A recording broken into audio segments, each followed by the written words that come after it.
People like the job we did on repairing their one roll. Looks like we're going to do another one. Maybe some more.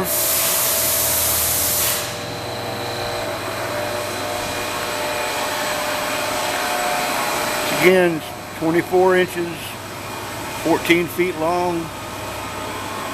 Here's the journals that are going in it. They're welded up.